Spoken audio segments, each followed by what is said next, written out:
on tonight's show, we are doing a victory lap because we are the 3-time podcast of the year champion. Oh, and we'll talk Saints news. Thomas, hit that intro. Welcome to Saints Happy Hour podcast. We never skip a drink day. Budrich wants to know how the doctor's doing. That ended. Now grab a drink and enjoy the show. All right, everybody, welcome to another edition of Saints Happy Hour podcast. Thanks for joining us. I got Kevin with me. I got Dave. I got Thomas running the show back in Poland. Andrew is somewhere very, very bougie. I'm not sure where, but he's somewhere bougie, and he's not going to be with us. On this edition of Saints Happy Hour, by the way, hi to everybody in the chat. I see a ton of people. Jerry, Who Dat Golfer, Toxic P, Jason Champagne, Nola Fredo, Who Dat Nez. Just a ton of people in the chat. Thanks for joining us tonight. On the show tonight, we are dynasty. We're a dynasty. All right. And we're going to talk about Saints players you love, but Saints fans kind of hate. We're going to talk about how my Vegas vacation went bad. And we're going to do round one of our Saints Happy Hour summer bracket, Mickey Loomis's worst ideas. And your questions as well. As always, if we reach $100, I will drink something terrible the patrons have sent me. Kevin, I was telling Thomas and Dave before the show, Bobby sent me this. It's E&J vanilla brandy with vanilla flavors and caramel color. Sounds delicious. But he dug it out of his grandma's house post-Katrina. So it's 20 years old, okay. And it has Katrina cooties on it. Yeah, that's great. Ralph, which part sounded the most delicious? The caramel color part? Was that the part that sounded the most delicious? Yeah, that did sound the most delicious to me. How do you get that caramel color? Is it a mixture of red 40 and blue 3? Or what? Hang on. With a mail-order dinner. Oh, shit. Who Dat Golfer with the $20 super chat, starting the party early. Who Dat Nez says Malort sounds better than that. I don't know. Yeah. Does the Katrina cooties, how does it ruin it? So, Thomas, how far are we away from Only Hands? How far are we away? All right, let's see. Interception! Hang on. Oh, shit. Shit, we are 1 week closer. There, Hutchinson! The winner from last week! Yeah. With a $100 donation getting out there already. We were 98. We are Teddy Bridgewater weeks away. So as you can see, we had 6 weeks to go, and now we have only 5 weeks to go. Away. We are almost on our 100-week donation streak, guys. Damn, fucking amazing. Tomas, is the 100 going to be small enough to fit into that top box? It is. Tom. I'm gonna make it fit in, man. Okay, that's what she said. Speaking of fitting into boxes, Kevin, do you want to give us a love update? How was the train? No. We'll get to that. I thought it was a good segue. It is a good segue. No. It was a good segue. It was a really good segue, but we're missing. We have to get to Ralph drinking. We have so much to get. Then to. We are almost onto the second drink. Only $50 away from the second drink. Wow. Jason Champagne with the donation. This is what you get after you win Best Podcast. We're getting our flowers. It's time. We're getting our flowers. But people are and excited. Also Andrew's not here.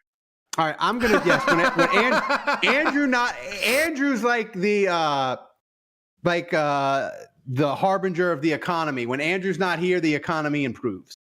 All right, so this is E&J Vanilla. It's from Bobby. It's got Katrina cooties on it. It smells good. So what's the has it got the percent by alcohol or whatever? It is 80 proof. Okay. Oh, I thought. Wait. Just a second. All right. Here we go. All right, so this is the pre-Katrina liquor. That's got the caramel flavor in it. Okay. All right, went down like water. I'm assuming he's going to give this like an 8.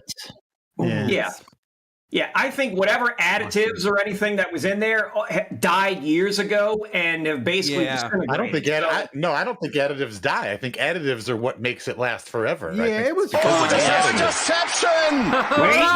Drink the second one. Hatchet John hitting it hard. My God, who is this Hatchet John guy? I love Hatchet John. I want to marry him. Maybe Hatchet John can listen. Maybe Hatchet John, if the New Orleans gets an NHL team, maybe Hatchet John can be one of the co-owners. Yeah, this is 100. I would be happy to have him. Wait, get me already. Say that. Wait, Ralph, say that again. 8 for the. Now this is like a 6. This was very. Sorry, Bobby. Good. Katrina Cooties didn't get me. 6. Good. I'm glad Ralph is. Maybe this is a newer, more accurate Ralph liquor rating system here. Yeah. So this is 100 proof pineapple. Here we go. Here we go. All right. Hey, Sally, I need assistance. This one was better. That couldn't have been that bad. Oh yeah. No, I'm afraid of the chat. This might Tomas, lead you're going to have to freeze that screenshot of Ralph's head starting to tilt down and his mouth going open. It just looked too good. Too good. I feel like we've got in the film world. I feel like we've got what would be called full coverage already on Ralph. We've got all angles covered. I think we've got everything. I think we've got all reactions, facial expressions. That might not be the record for the fastest that we've reached 100, but it's definitely the fastest we've ever reached 2 drinks. I think so. Yeah. That's true. Yeah. Other than. Yeah, right. Because somebody donated when they had a child. Somebody had a son that was born, and it was a pre-donation. Yeah, Monadou was a pre-donation. Preloaded before we even started. Right. He preloaded. But well, I think the Dutch have long been. The Dutch, we're approaching the 4th of July here. The Dutch have long been supporters financially of these United States. That's right. And we thank you for it. That's right. Right. Give me a quick rating. So I think the reason everybody is making all these donations so quickly is because of our award. Should we discuss that? Should we go We into should. We won Louisiana Sports Writers Association Podcast of the Year again. That's 3 times, 3 out of 4. Out of 4. And I just want to say, love you guys. This was an incredible accomplishment. Have we seen the plaque from the first one yet? No, I'm supposed. We've never gotten Raymond. We haven't gotten a damn thing. We've never gotten a damn thing. In the mail, Andrew is the only person on the face of this earth who has any kind of hardware or physical. We need to win 5 times to get the one plaque, man. So it's a little ridiculous. Yeah, I told my parents. My parents are, you got to love them, parents. They're always going to support you no matter what.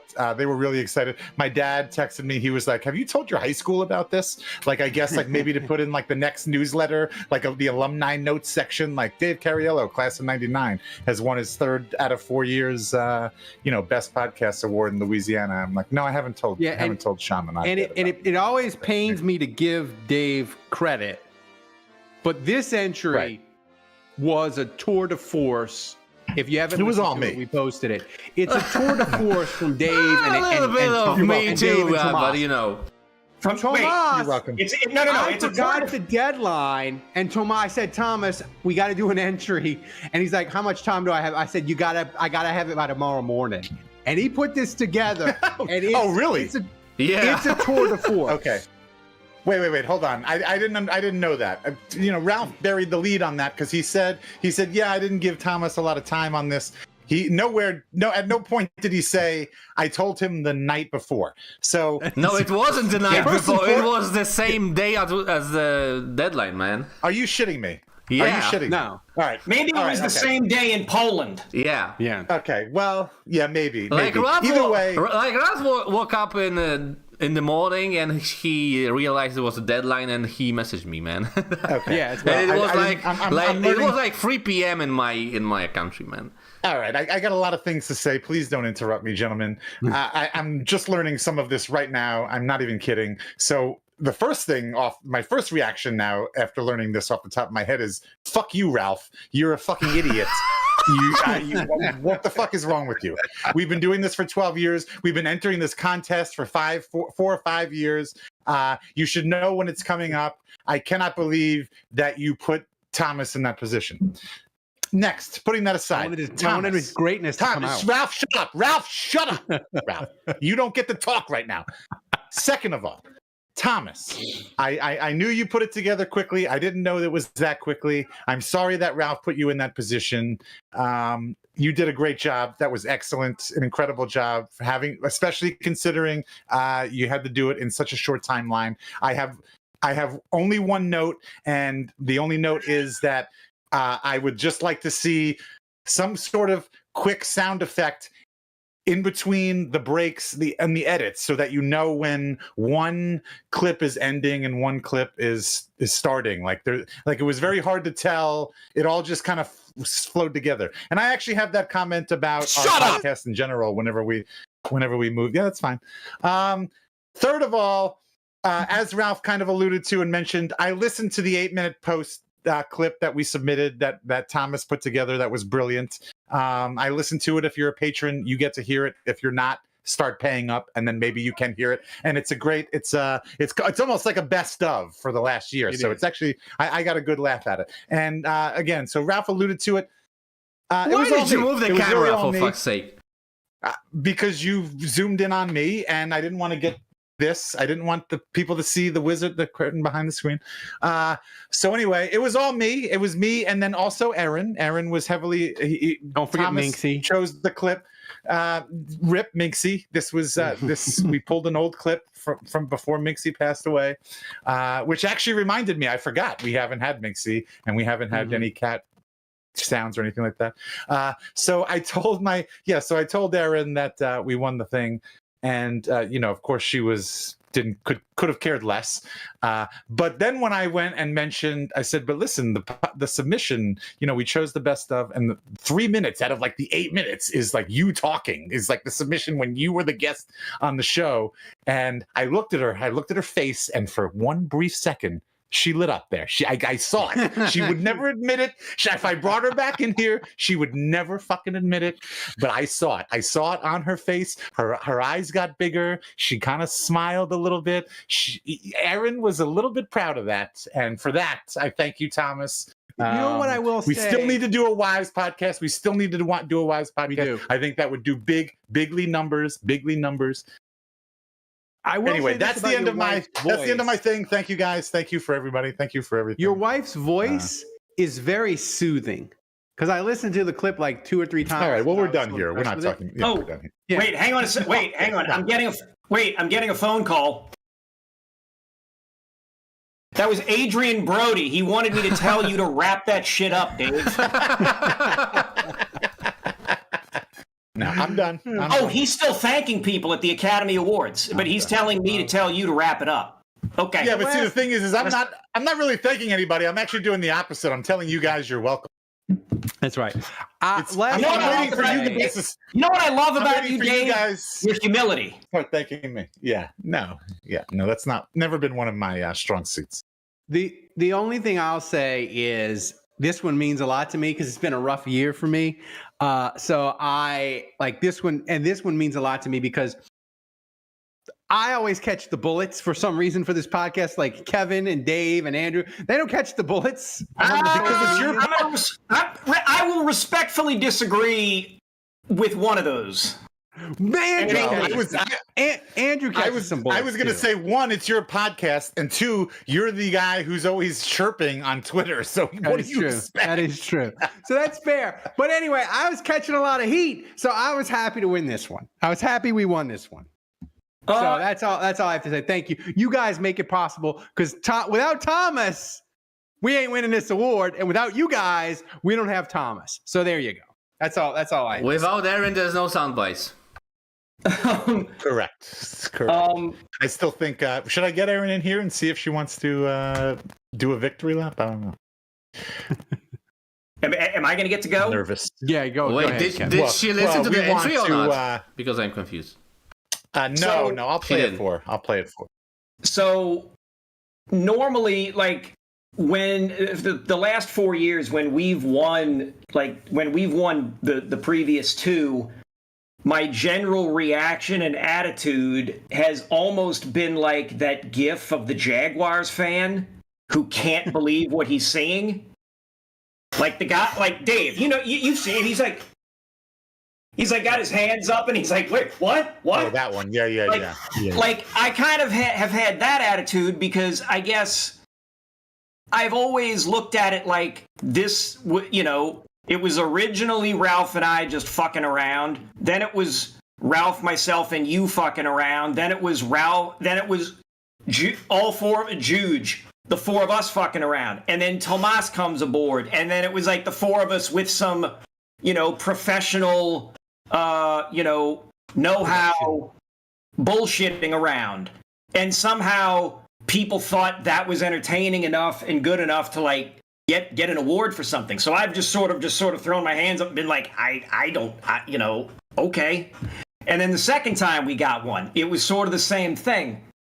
The third time, or this one, I think I will finally take a tiny smidgen of joy. I don't allow myself to take up too much joy because of my German-Irish upbringing and because, I still have my father's voice in the back of my head that, like, nothing is ever good enough. But I'm going to take a little bit of joy here because I know, and I'm saying no, for the four letters, all capitalized, underlined, bolded, I know that this troupe of jackasses winning this award again. That's right. And having an actual dynasty on this thing is going to irk some people. That's right. It does. And you know what? I don't know. No. Hang on, Dave. And you know what? No, letting you go. Sometimes people should be irked. That's right. People deserve to get irked every now and then. And that's about it. That's about it. Well, if the fact that my dumbass looking up stats or eating chicken or eating ice cream or eating anything else that I've eaten, Ralph bumble fucking around, bumping into the wire, Dave eating his candy, snacking on his nougat, having trouble with his meringues, Juge with his, camera that looks like it's been smudged with Vaseline from God only knows what. Whenever he shows up or deemed fit to show up after playing tennis and doing some other sort of bougie shit. If Tomas and his random inserts, if that annoys you, tough shit. We want it again. I don't know. Maybe try harder next time. Well, look, it's always nice to win things, but and I hate to be Debbie Downer, and it is, and I hate to be Debbie Downer and bring everybody down, but the second place podcast and the third place podcast I never even heard of. I have no idea who we're competing against in this thing. Why would you? The lion does not concern himself with the thoughts of sheep, Dave. The lion in the jungle, the mighty jungle, the lion sleeps tonight. Nowhere in that song is there anything about sheep, about hyenas, about the little monkey waving the finger. There's nothing about that. There's nothing about that. It is, we came in first place. Honestly, the 1 year we didn't win, I have no clue what place we finished in. Whether we were second, whether we were third, whether we were the honorable mention, whether we were the guy in that meme who's kicking back the champagne and biting on a medal and he's really like 17th on the podium. I have no idea where we finished in that. Because you know why? In something like this, when it comes to something like this, you win, great. You can kind of just say, hey, that's pretty cool. That's neat. And then you move on with your life. It's a little bit of an ego boost. And you try and just keep it in check. You keep it in check somewhere. You put it on the shelf because the guy that's that's all you've got is the memory and the knowledge of it. Because I sure as hell don't have a plaque or a sheet of paper to put up anywhere for it. I mean, shit. All I do is if I tell people or post about it, nobody's asked to see any proof of it. I sure as hell don't have it. It'd be nice to have some kind of proof of it. But the point is, you take that little thing and you put it up there and you say, that's nice. I walk by it and I just recognize it and I can acknowledge it, and that's really cool. That's cool that I get to do something with 4 people with 4 people that I love being communicating with and being around in the digital space. And it's neat that people actually listen to the 5 of us bullshit around every week for the last decade plus. It's neat that other people think it's cool enough to actually give us awards, and I'm gonna carry that with me. I'm gonna carry that with me till I'm old and gray.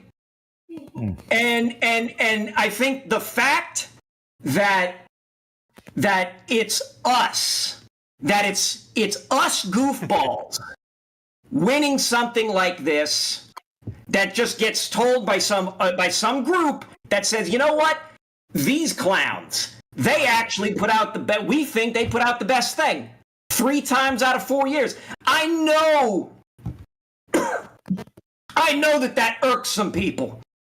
I just know that it does. And I kind of get a kick out of that. I'm not saying, Text me off air. This isn't full bore spiking a football on some people. It really isn't. That's not the show. No. It is. Hang on a second.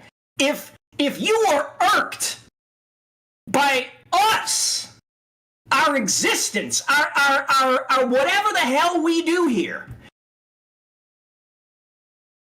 go to a mirror, turn on the light, look at yourself, and then look within, and then figure out what is up with you that this guy is irking you.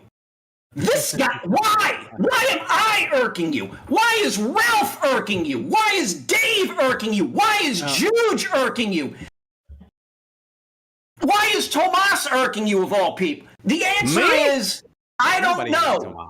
I don't know. You guys Toxic figure P. that shit out on your own. I could understand why Toxic P has a great Figure that out on question, your Dave. own.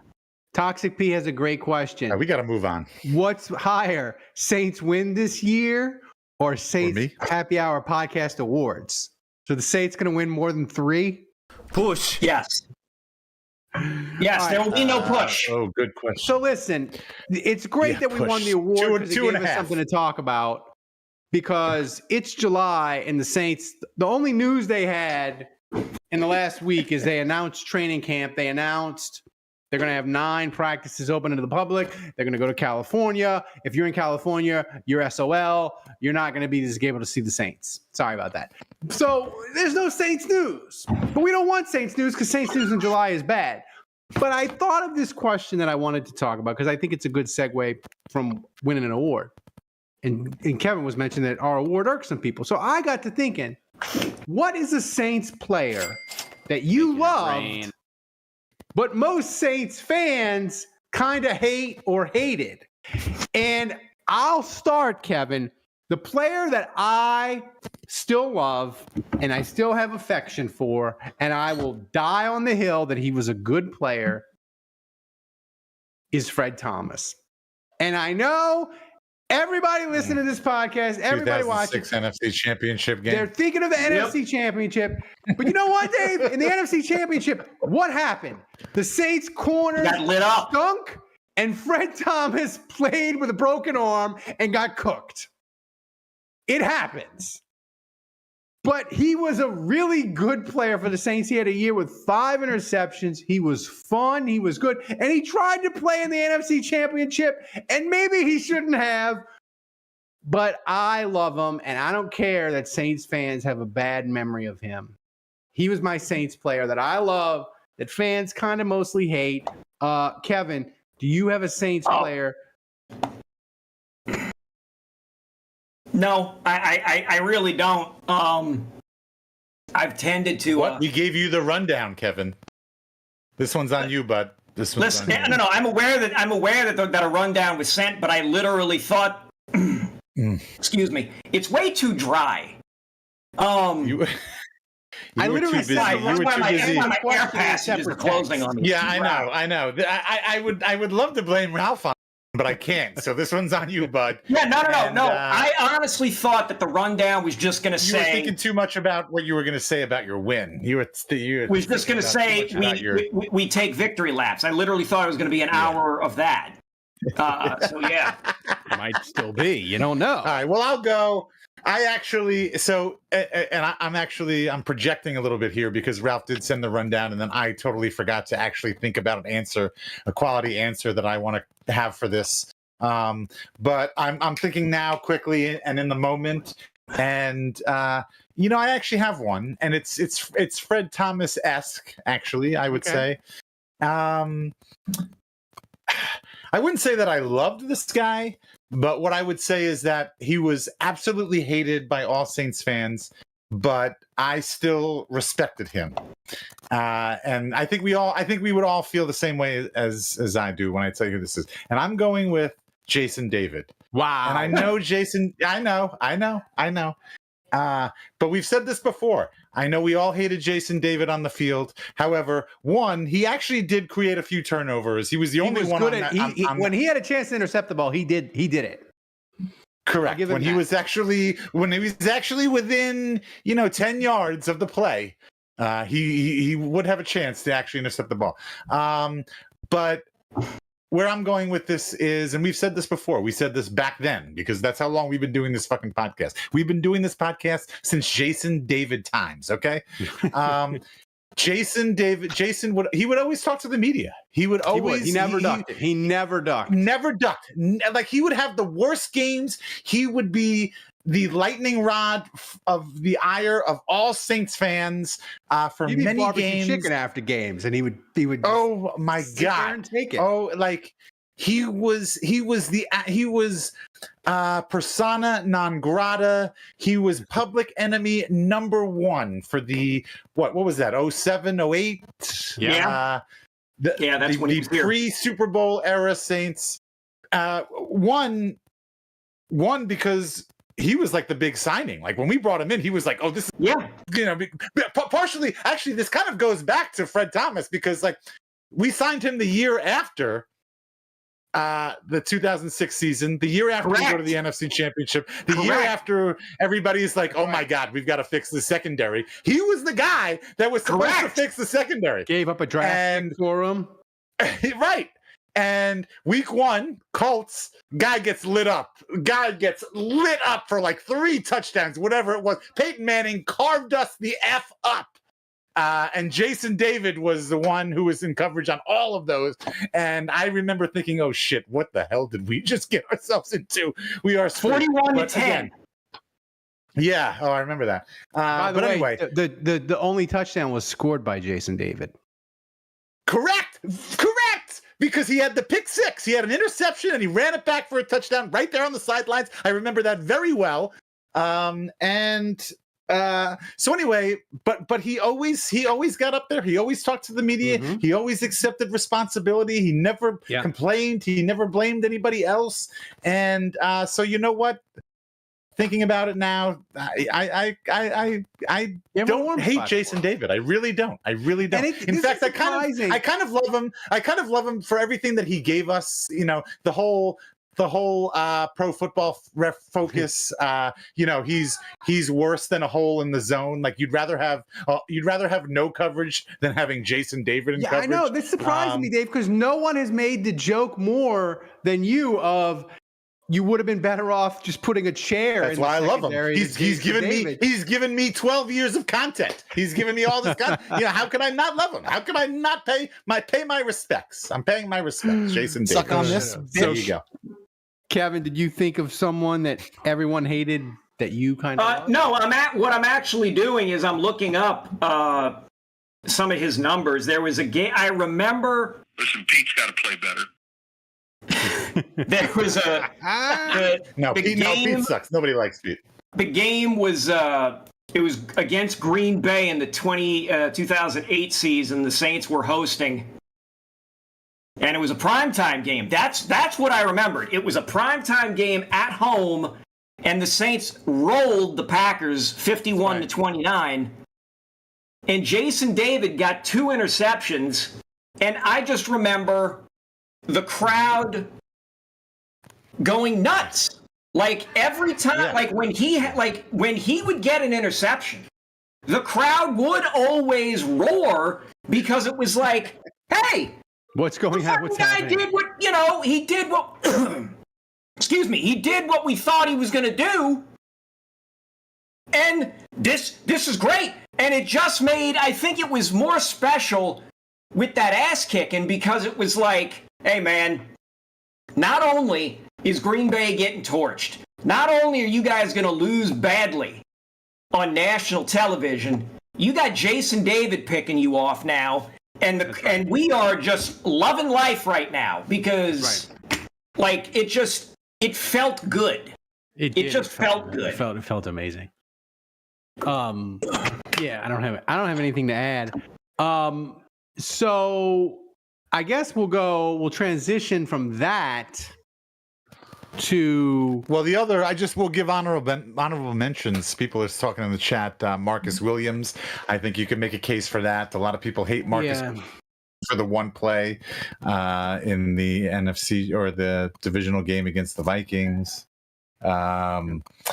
You could potentially make a case for Reggie Bush. Reggie Bush caught a lot of shit from a lot of people. That's right. And wasn't really loved, even though I think now in retrospect, I think we would all take Reggie Bush.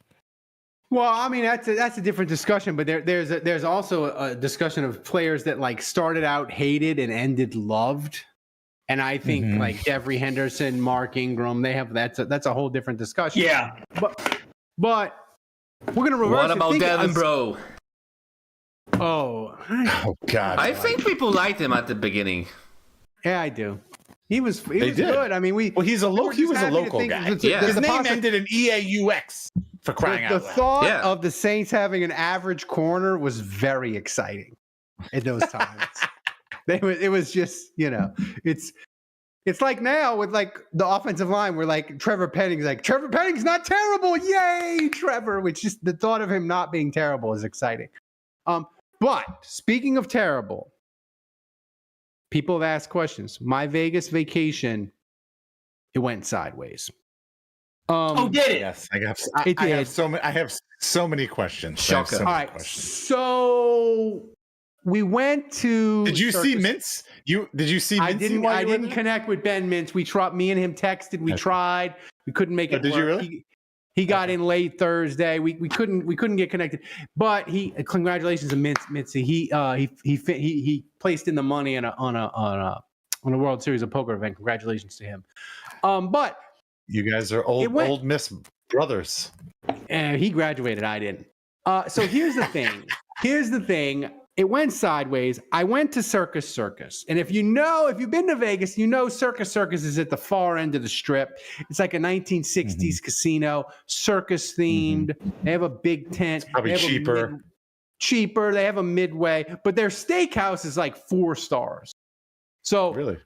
Yeah, like their steakhouse is amazing, but it's like stepping back. It's like stepping back into like 1965 when you go in their steakhouse. It's incredible. So we wanted to go. Me and my wife were like, "Hey, let's go to their steakhouse. It'll be fun." So we went to the steakhouse with my wife. And after we ate, they had $10 blackjack, and I was playing the $10 blackjack, which is as cheap as you're going to get in Vegas. It is, especially in the nighttime on a Friday. You're not getting any cheaper. Oh, on a Friday? Oh, yeah. You're never. At Circus, I was playing blackjack a long time, and they were bringing me drinks, and I got really drunk. Like really drunk. No. Yeah, like really drunk. Like, nah. So I don't believe that. So I got really drunk. This is AI. By the way, please sign up for the podcast. Please make donations. I lost like 4 figures in blackjack. We need the money to keep the lights on. The blackjack went went really bad. So I got Oh my really God! drunk, Seriously, you lost over $1,000 in blackjack? Decisions were made, Dave. Bad decisions. Oh my God! So I at Circus, so I got really drunk and I was looking. I was lost and like it's like a mall kind of like they have different things and they have like a real tattoo. Oh, Juge is parlor. here. They had a real tattoo parlor Oh, no. and like say like goodbye to donations, man. So like a temporary one, and I got a tattoo. See, Thomas, if you can zoom in. No, that's fake. That is fake. So it is. It is. But Okay, like, okay. but here's the thing. Here's the Wait a thing, minute. Dave. Wait. What do you mean it's fake? Well, I mean it's temporary, but here's the thing. Temporary? But here's the thing.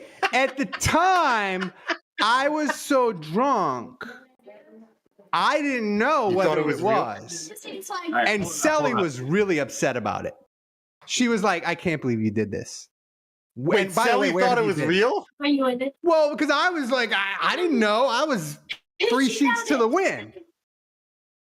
So that happened in Vegas. That was my yourself, Vegas Jude. vacation Jesus went Christ. bad. Hey guys. Fuck you. Yeah, you're fucking ruining everything. So Yeah, you got your kids. Can your kids hear this? Hi, Lila. Your dad's a fucking idiot. And here's the other thing. I ran Jesus. out of money, so I couldn't make a bunch of reckless Saints bets. So the only sports bets I was able to make in Vegas was I bet Tyler Shuck, Rookie of the Year, Atlanta under 7.5, and the Saints over 4.5. Because I was out of money because Daddy lost $1,000 at the blackjack. It's really sad for Max because he's not going to get braces for a while. I want now. the Shuck. I want the Shuck pick to hit. I want that to hit. So wait a minute. You're telling me You really didn't remember if that was a real tattoo? you got shit housed and then went and got a temporary tattue That's correct. and thought it was real. And your wife got pissed. Because I went back to the room. Did I she didn't really know. think it was real? Yeah, I don't know. Like she was mad. She thought it was. She's probably mad. She's probably mad because you didn't have the testicular fortitude to get the real thing. Oh man. Well, here's the thing. I'm thinking because I was drunk, they wouldn't give me a real one. But like temporary, they'll do it because you're drunk. Whatever. What did they charge you? No. What is going on? Andrew's doing a TikTok. Andrew's just crushing this podcast. No, those are There's not. a TikTok video happening in the background of it. Jesus. This is hilarious. Okay. Anyway, I don't even. I'm gonna have to keep my mouth shut. I can't. Yeah, no. Future Saint cheerleaders, I mean, man. my son Dylan might be interested. My son, No. Dylan Boy might be Allen. Welcome What's to going my on? dance party. Your boy Allen said the meanest thing somebody's ever said to me, Kevin. He said Sally was mad because she needs to pick out my tattoos. That's just mean. Andrew has groupies. That's mean. That's great. Yes, Sally needs to pick out your laundry and then go with you to the tattoo place to make sure that you're not getting anything too profane. But by the way, I mean, if you're gonna get a tattoo, wait, hold on, Ralph, you don't have any tattoos yet, is it? that's correct. I'm the only one that has This that. one will eventually disappear. We don't do. Andrew doesn't have tattoos. Okay. No. We had this if- discussion before. Okay. Yeah. If Ralph was You gonna actually get a tattoo, remember I the feel like- discussion, Kevin? Yeah, I know. It's crazy. It's crazy what inane crap I remember. If Ralph was gonna get a tattoo, I feel like a Saints tattoo is the one he would get. So I mean, I think that's all. I think this I is feel fair. like the order of likelihood of tattoos is Kevin 1. I know he already has one. I have 4. Dave 2, Ralph 3, Really? and I would be 4. Yeah. Oh, I don't know about that. I think I would be 4. I don't know. Oh, I think you you don't- underestimate no. my. You underestimate my Lack of desire interest. to get a tattoo. Yeah. No, Your boy no, Allen asked. again, How many bits for Ralph to get a real tattoo? Your boy Alan, for 10 grand, I'll get a Sir Saint tramp stamp. Yeah, that's a good point. Ralph is a whore, and he'll do whatever for anything. Now, you know what? Ralph will get a Sir Saint tattoo with the Mike Tyson tattoo on Sir Saint's face. That's right. Wait, okay. First of all, that's fucking hilarious. Second of all, I was really worried about what we were gonna do to top OnlyHands. I'm not worried anymore. We got it. We've just this is perfect. Ralph is going to get a tattoo. You're gonna have to pony up, but Ralph is going to get a tattoo, a real tattoo. I heard that we've had some amazing donations tonight. I want to thank and then you joined. For that. I also hear that we haven't had any since I've joined, and I'm starting to see a common thread here. Are you at home? Yeah. Dave, would you get an LSU tattoo for 10 grand party. if Oppenheimer donated? Yeah, If we have a little girl sleepover. Well, they're not little anymore. They're like, how old are you? 12, 11, 12? 11, yeah. Yeah, they're getting older. I got a 10-year-old girl. They're quickly becoming women, unfortunately. Dave, wait, no Alfredo in the chat. Oppenheimer would spend 10K for a LSU tattoo on Dave. No, would never. Would not. So what did I miss? Would I get a tattoo though? Maybe. Nothing. Kevin just did like a 30-minute victory lap. Oh yeah. Oh. Well, I haven't Japanese wrestling show over here. Dave telling me I went long. Let me tell you, Juge, Dave, first of all, had the unmitigated gall to tell Ralph, myself, and Tomas, clear out and don't interrupt me. Dave used the phrase, "Don't interrupt me," and then spoke. Yeah, but I was quick. I was quick about it. Opportunity to chime in at every 5 seconds, I would hope. And then look, Dave was cooking. Dave was hot. He was going, but he went like a good 3.5 minutes. Right, and you went 10 minutes with all the interruptions. Yeah, all the interruptions. Ralph said one or two things. You told him to pipe down, and he did, and you kept going. Right. I'm sure every solitary second was gripping, too. It's about as gripping as Ralph's bad hand. Just like this. We'll get to that. Oh, that's what we got to get to. Great segue, Wait Kevin. a minute. Please fucking clip that. Please clip that. That was one of the greatest one-liners of all time. About as gripping as. Right. Okay, Ralph but yes, do we have the video? Okay, so let me cue this up here. Ralph texted all of us in our group chat. Says, "Holy shit! I'm at this pinball arcade, and they have a grip strength machine." And immediately, like piranhas on a piece of meat that you lowered into the water, we are all over this. We're like, what are we going to do? How can we monetize this? How can we get the most out of this? Andrew is like, find an old lady that you can do this against. I'm like, do it against Max. He's 8 years old. We're all like trying to figure out what we can do. I think the easiest thing, Ralph, correct me if I'm wrong, was you did it against Max. I did And we were going to compare your grip strength to Max's grip strength. Yeah. Do we have video? Do we have a video? We do. We have video of this. And I just want to set it up by saying, and audio. My temporary tattoo is not the most embarrassing thing that happened to me in Vegas. Oh, let's go! Yes, hit the video. Yes. Well, should I play it or I don't know? Waiting for you. All right, there you go. Yeah. When Ralph says Thomas, hit the video. Triple father versus 9-year-old son. Who has the stronger grip? All right, Max, you're gonna go first. Grip one hand. Oh, you're cheating. Do one hand. I'm not. All right. So he's clearly cheating. 50-year-old man. Wait, he used two hands? He used two hands, so I used two hands. Whoa. No, you didn't. Yeah, I did. Yes, he did. You used your good hand. Your good hand. I did. Primary hand. That's the way He it used goes. both hands. And all right, well, that lost. was terrible videography because I have no idea what happened. So can you tell us the score? Yeah, The score by the way, was Max 135. horizontal with the phone. Horizontal. Yes, The thank fucking you, phone, Dave. not vertical. God damn it. I hate to say this is a time I agree with Dave, but continue. That's on Sally. That's on Selly. Thank you, Van. Thank you, Thomas. Max scored 140, and I scored 125. Wow. That's so what is two hands, what two are hands. these? What are these units? Both of you with two hands. pressure. I don't know. It's So a pounds of pressure? 1935 grip strength machine. Oh, it's from 90. It's old. Yeah, okay, it was like and old so both time, of you, like pinball. right? And so Max, it's like a pinball museum. Yeah. Okay, and so Max cheated and used both hands. So then you cheated and used both hands. So And I basically, still couldn't win.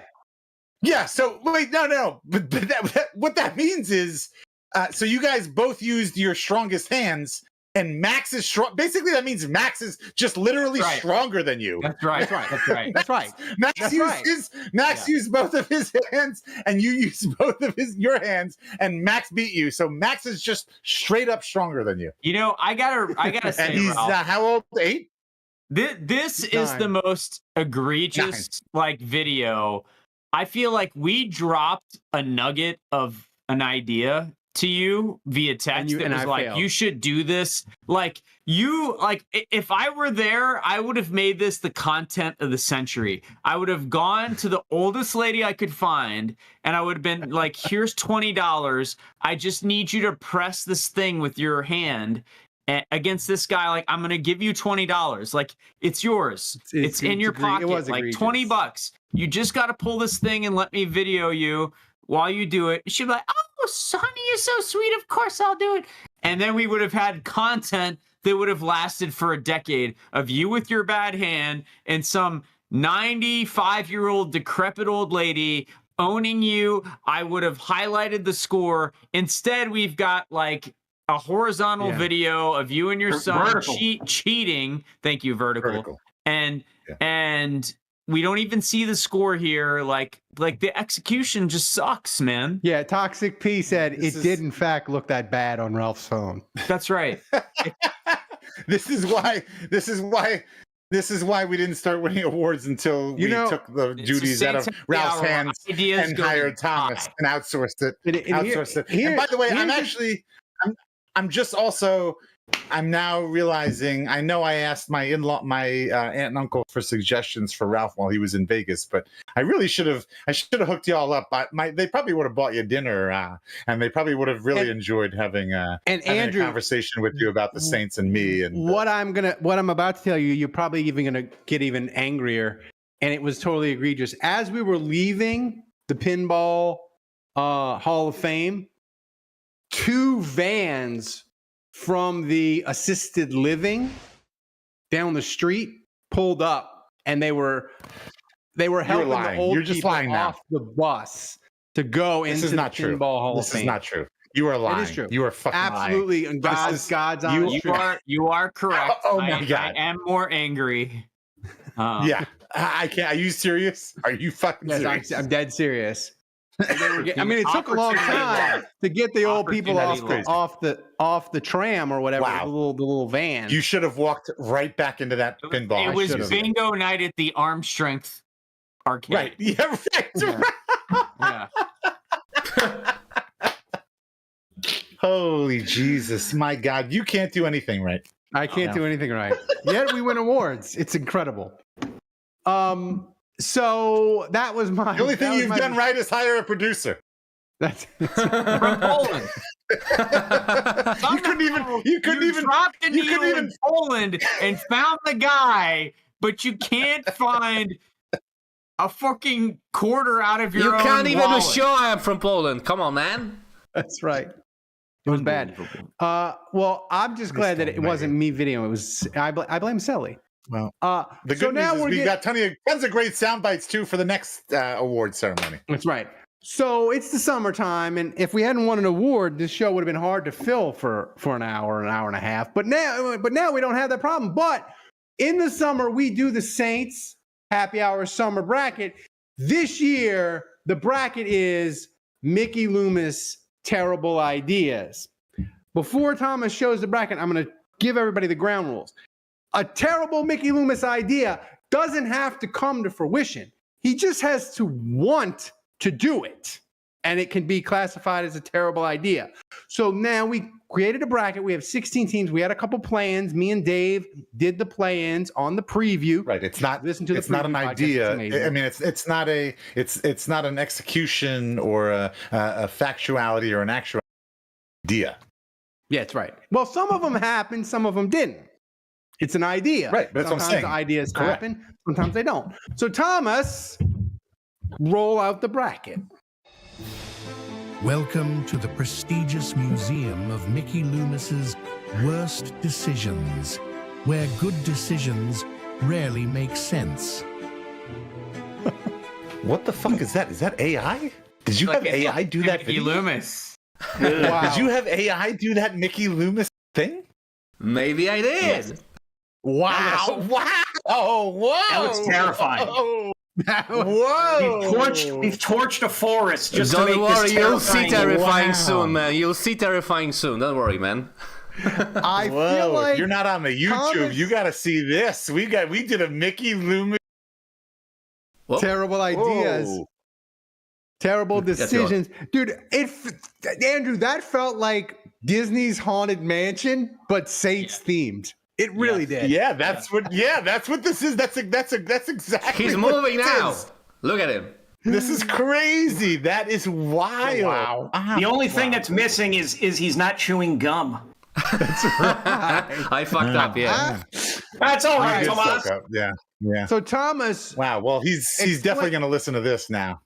explain to the people how the bracket works, AI because Mickey Loomis. the Mickey Loomis decisions that we put in there / ideas are long, and it's very hard to make a bracket. So explain to the people the bracket. Yeah, so and as you can, matchup as one. some of you can see, the names may not make sense for now. I'm gonna give you an idea because the names were too long. I tried to shorten them. Like, give every painting a name. You know what I mean? So, for example, the first one, the number 1 seed, is called Masseuse Attraction. So, what do you think it is, guys? Any ideas? Oh, we know what it is. Oh, we know what Something that to is. do with Deshaun Watson. So number 1 is wanting to trade for Deshaun Watson, and it is called Masseuse Attraction. And number 16 seed is Big Fish Fetish. So what it is, guys? That's Troutman. Adam Troutman. I'm not a big fish guy. Yes, I'm not a sir. big Yes, fish sir. guy. So every painting has a name. So now we know what it is. In the I bracket. do want to say we've done a few brackets over the years with Thomas, and your boy Alan in the chat. I want to emphasize and what he says. He says fire graphics, and I think I agree. This is I incredible. think Thomas, you've outdone yourself. I like the It is graphics on this. incredible. I like the bracket. This is not just your average bracket. You've got the gold screwed on little nameplate trophy plates, and then you've got the nameplate, 3D good. Mickey, the 3D Mickey Mickey Loomis. with his head moving. His head. His The head AI. moving is, This is wild. Yeah, you've gotta. If you're again, I hate to say this, but if you're not watching us on YouTube, You got to watch it on YouTube. you've got to Yeah, see so- this. Mickey Loomis look, is Dave doesn't AI like Mickey compliments. Loomis.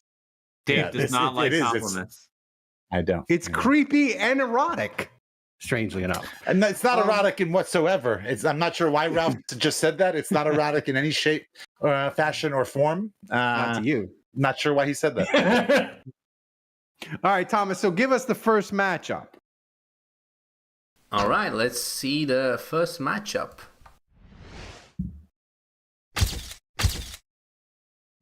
Just look at these wise decisions. Wanting to trade for Deshaun Watson, or trading all those picks for Adam Troutman. Wait, what the hell? Did you do the Hall of? Did you do the AI stuff for all this? This is crazy! Wow, this is crazy! Yeah, What we is going on? Tomas torched Poland's last big forest just to make all these AI images. This is freaking crazy! Best Whoa, graphics what- in the history of any podcast. See, when you Whoa. invest in a podcast and we become the best podcast in Louisiana 3 years out of 4, this is what you get. Yeah. Your boy Dude, Alan. I mean, like, there's no There's no visual component to the best podcast award, unfortunately, but I'm going to give the early lead to us if there was. Holy shit, there was. Crazy. Yeah, wait. So are we voting? Like right We now? are, but But hold on, I still can't get over the fucking. I'm ready to vote. I still can't get over. No, I still can't get over the graphics. these Like Adam Troutman, like smiling at me. It's Look, very. What is going on? You know what? No, but they're moving. This is crazy. I feel like Deshaun Watson was obviously a terrible decision. It was a terrible choice. It was a terrible rabbit hole to go down. But you know what? Mickey tapped out. He was like, "Oh, you're gonna guarantee a salary for the entirety of the deal? Yeah, okay. Congratulations, Cleveland. You've got your guy. We're out." Troutman was a worse deal because not only did he give up a ton of picks to get a tight end that absolutely sucked, was not playable, was a aggregate like losing strategy. Andrew, let me remind people what they gave up. I want to give Kevin an aneurysm. For pennies on the dollar. I want to give Kevin an aneurysm. Yeah, when they traded for Troutman, they gave up a 4th, 5th, 6th, and 7th round picks. That was pick 130, 169, 203, and 244. Yeah, for like, Troutman. Maybe Watson would have been more crippling in terms of finances or whatever, but we'll never know because it never happened. Like Trout. What do you mean we'll never know? Look at what do you mean by this is okay? I watched Troutman jump my mouth shut on 4th and 5, like from the 2-yard line, 4th and goal, and then it became 4th and 7 because he jumped off sides. I watched Troutman drop a ball in the end zone that hit him straight through the hands, into his face mask, and through his freaking crotch. Okay, like Troutman sucked. He was the worst tight end we've ever had. I witnessed that. I lived it. It was horrible. And you know what? I don't know what Watson would have done. It would have been awful. But I had Derek Carr anyway, and Troutman was worse. It was worse than Derek Carr. It was worse than what we would have gotten with Watson. I'm going with the 16th seed. Major upset. UVA losing in the first round. I hate UVA, by the way. UVA losing in the first round of the basketball thing. Major upset. I'm going Troutman. I'm not a big fish guy. All right. Andrew almost convinced me. You almost convinced me, Andrew. But he might have convinced me. I don't know. I'm not sure yet. You know what, Andrew? You did. I still can't get over. Well, first of all, Andrew's not there. Second of all, I still can't get over it. What app did you use for this, Thomas? What's going on? What is this? By hand, man. By hand. Oh my gosh, this is. I drew every frame by hand, man. I want to go Troutman. I want to go Troutman. I don't know, man. The paintings just went alive, man. But I can't. This is fucking crazy. But I can't. This is incredible. But I can't because I can't go Troutman because here's the thing. If the Saints had traded for Deshaun Watson, it would have been 3 number 1 picks and a disaster and Dennis Allen. We're in the Saints, the Dennis Allen era, it's in the rear view, Kevin. Like, he's gone. Derek Carr retired. Like, they're going to have cap space next year. They're going to have a ton of cap space in 2027. It's done. Like, it's all, like, as bad as you think the Derek Carr DA era was, it's over with. If they'd have got Deshaun Watson, we wouldn't have dug out of this until 2027, 2028 at the earliest. So I want to go Troutman. Andrew made a compelling argument, but I'm not. I'm going Watson. 1-1. So the picks that the Saints traded to move up. Oh my God! I told you it was horrific. The picks ended up being James Lynch, defensive tackle. Mm-hmm. Harrison Hand, a cornerback. Fun name. Blake Brandell, an offensive tackle. Mm-hmm. And TJ Brunson, an outside linebacker.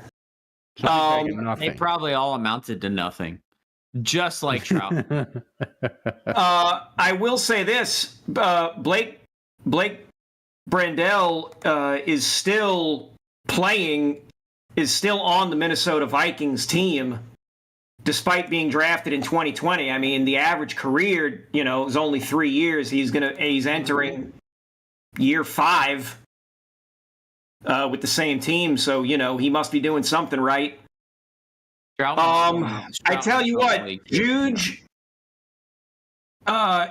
your case convinced me. Wow. I am going with the fish guy. No way. Come on, man. Wow.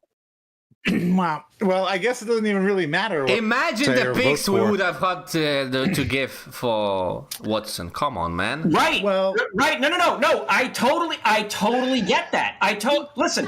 That is tapped out. It is an all-time boneheaded move by Mickey Loomis, and the fact is, at the end of the day, he was saved from himself because Cleveland was dumber. I mean, like he ended up. It ended up not have. I guess it just comes down to: do you give the edge to a really dumb, a cataclysmically dumb thing that could have happened, or a very dumb thing that did happen?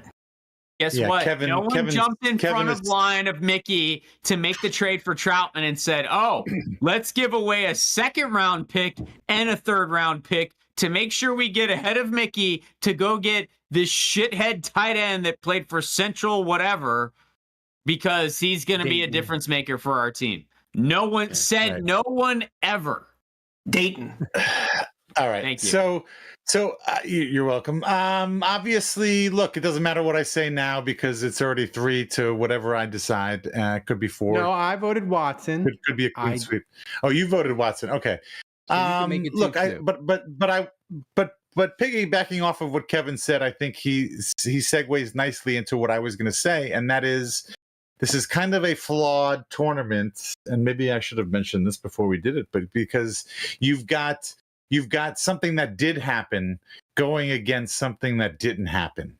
And Ralph, I kind of alluded to it in the start and said, look, this is about the idea. It's not necessarily, and I was trying to bolster that and trying to flesh that out. And it's not necessarily, I don't know whether we should be voting on whether it happened or not, because obviously if we were voting on Mickey Loomis ideas that actually happened, like the Troutman thing happened, like, and that was way worse for the organization. The question is, I think here is, if the Deshaun Watson thing happened, if Mickey's idea was allowed to come to fruition, would that have been worse than the Troutman thing? I think that's what we have to ask ourselves, because otherwise it's not fair. Otherwise, it's you're comparing something that did happen that was that sucked, that Troutman thing. I think it's cool because it's very subjective. I think it's very cool. It is subjective. My thing with that is the quarterbacks that we had instead were Andy Dalton, Jameis, and Derek Carr, which amounted to nothing. We didn't make the playoffs. We didn't win a playoff game. Like to me, it's sliding doors. Like watching Deshaun Watson and what he did in Cleveland. Like I'm putting all the other stuff. Like I'm not even talking about that because like I don't want to see. I never wanted to see Deshaun Watson in a Saints uniform, and I didn't want to deal with it because of the off the field stuff, right? Like we all feel that way. So let's not even go there. But strictly football, like to me, you can't say, well, look at what happened in Cleveland. That's what would have happened with the Saints. Like different playmakers, different coaches. We don't know. Okay. But to be fair, Andrew, you called me Thursday before he went to Cleveland. You called me and you said, Ralph, you need to come to grips. The Saints think they've got him. Like it was close. Yes. It was incredibly close. It was? Yes. All right. It was, well, it was you know what? Right up until Cleveland said, F it. We'll guarantee everything. Give him a fully guaranteed deal. Yep. Yeah. I don't. I'm going to go with, I think the Deshaun Watson thing would have been, had it gone through, I think it would have been a worse decision. All right, Thomas, first person to vote that's in what the I'm chat. basing it on. breaks the tie. First person to vote. That's what we're doing. I vote. Come on, Yeah, man. make Tom Yeah. I mean, I vote, Right. and also based on the chat. So I saw more people were saying Watson. Only Jason Champagne wanted Troutman because, as he said, the moves are bigger than non-moves. And what I wrote in the chat, in my opinion, Watson trade was potentially cataclysmic. The Troutman trade didn't hurt us that much, so my vote goes for Deshaun Watson. Wow. Well, okay. First, the Troutman trade. No. When you say Watson would have been cataclysmic, like, wouldn't you rather see what would have happened with Watson versus what we actually experienced? That's how I feel about it. Like, that's not the problem I have with that actually statement. happened was awful. Like, we never made the playoffs. We never won a playoff game. So how can you tell me that whatever would have happened with Watson would have been worse? Maybe we would have lost more games and had better picks. No, you'd still have a Rex Cap, and you wouldn't have Olave. You wouldn't have. Thank God. You wouldn't have Olave, you wouldn't have Penning, and you wouldn't have God. We wouldn't have had Olave and Penning. Oh, God. Shield my eyes. How much worse can it get, Ralph? Well, the issue I have with that statement was them saying that that Troutman wasn't that bad. Let's stop. Literally, the argument that Ralph just made to me was we might not have had Penning. He literally just said those words. All right, Thomas. Thomas, announce the winner. Don't threaten me with a good time. All right. Thomas announced the winner. I also like wanting to trade for Deshaun Watson more. Excellent choice, sir. The music is very soothing. This is crazy. We also only have time for one more bracket. I told you, Ralph. Ralph, I told you in the behind the scenes. I know. I gotta go. I'm leaving up. I'm waking up at 3:30. I am on the record as saying that Troutman is one of the worst Saints ever.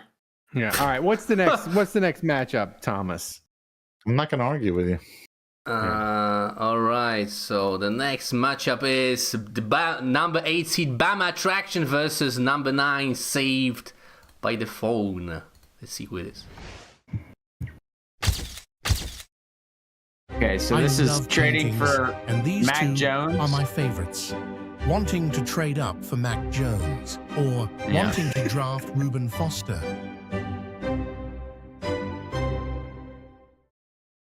I feel like so I'll go first again.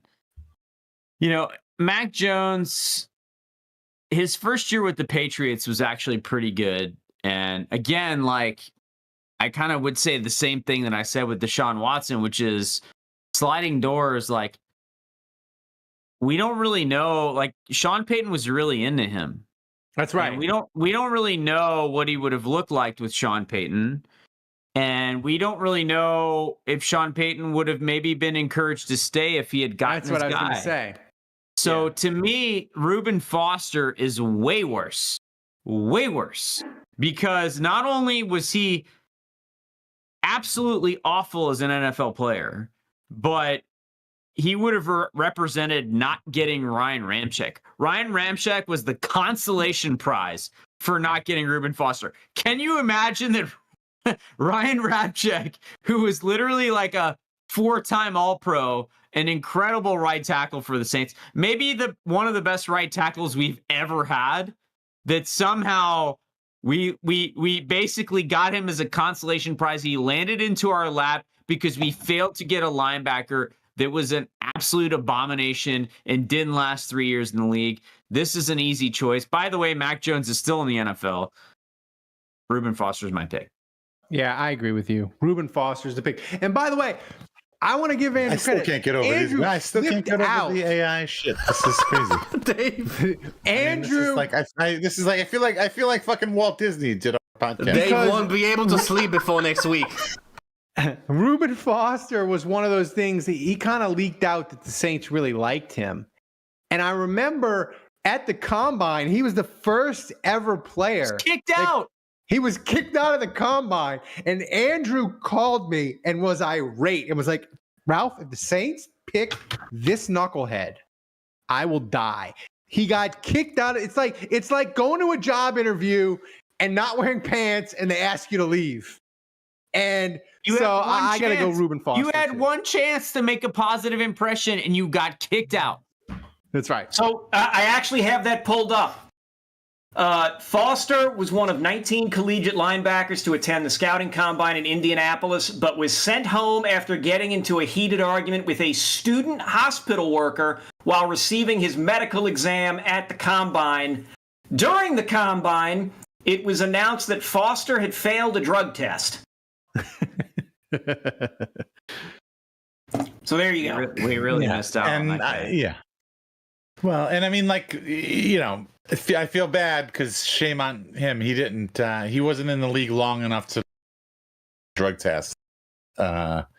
He got caught early on, but no, I'm not. Andrew makes a great point. You know, like Mac Jones maybe wasn't the greatest, but who knows what he could have been maybe with the Saints. Reuben Foster seems like it doesn't matter what team he went to. Yeah. It was going to be a problem regardless. So. Yeah.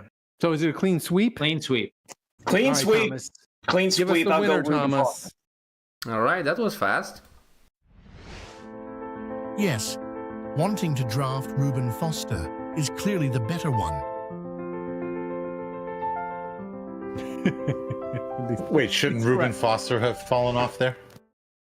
What? No, Matt, because he won. No, he's advancing. He's advancing. Come on, man. So, Oh wait, I voted against Reuben Foster. Only you. Okay, So- it was 3-1. So 3-1. It was So a Thomas, clean sweep. what's our next matchup? Then we're powering through. We're powering through. We got to get Dave. Dave's got to get up at like 2 a.m. Tell people the powering names, Ralph. Tell people the names of the next 3:30. matchup. 3:30. So First. the next matchup is. Well, we got to do this whole side. Oh, Jesus Christ! Yeah, we got it. Only We two got 2 matchups. more. We only got 16. So the next one is. Let's see. It's I love guac. Is that you? I'm No, confused. come Thomas. on, System man, on the Corner? left. No, it's System Corner against Oh, the Beltmaster. I'm going to Yeah. assume that's Malcolm Can I Butler announce- against Junior Gillette. All right. Correct. Yeah. Which one of these two would you like? Wanting to trade for Malcolm Oh Butler? my God, I love the or Junior Gillette paying one. Junior Gillette? I love the Junior. I'm voting to keep Junior Gillette just so I can continue to see this graphic. I'm done. I'm out. Master. Yeah, that's my vote. I mean, And also for the name too. I feel Listen. like look with System I have no affinity for Malcolm Butler. He was never here. We will He never know played what for that this could team. have been. Dave's voting for the paintings, man. We would have never known what System Corner could have been. Like, he could have been good for the Saints.